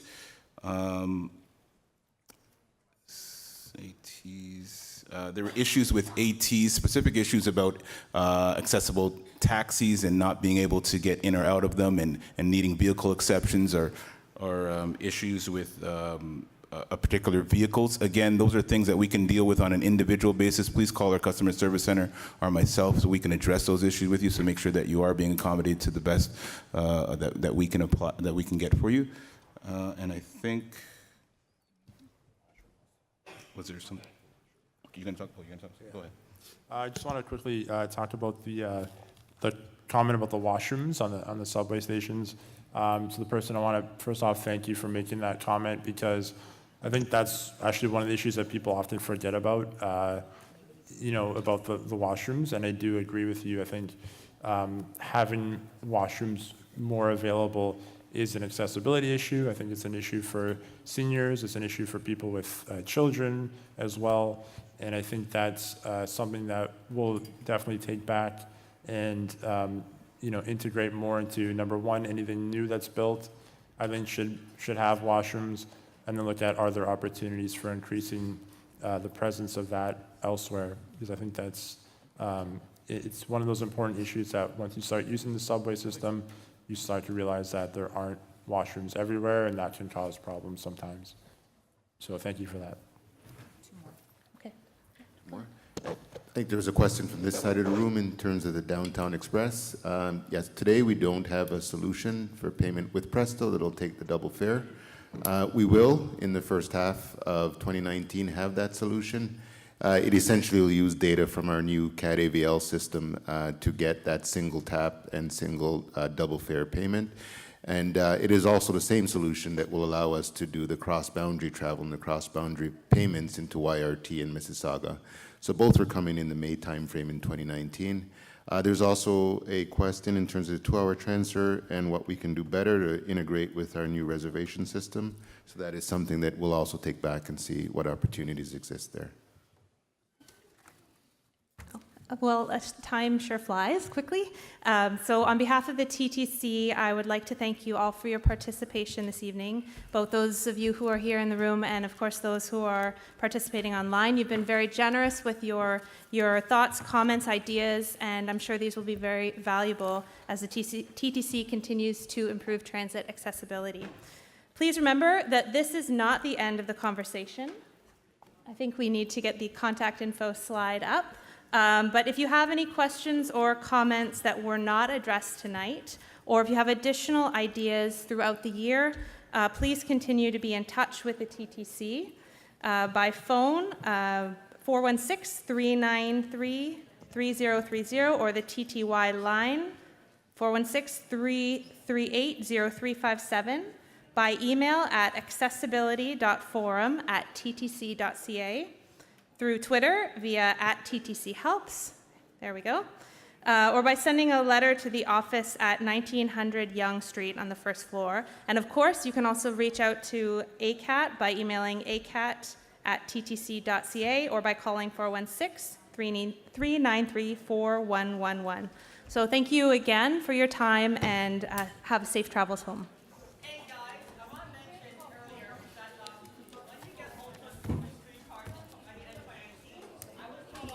Did you want to chat with the lady about the CNI?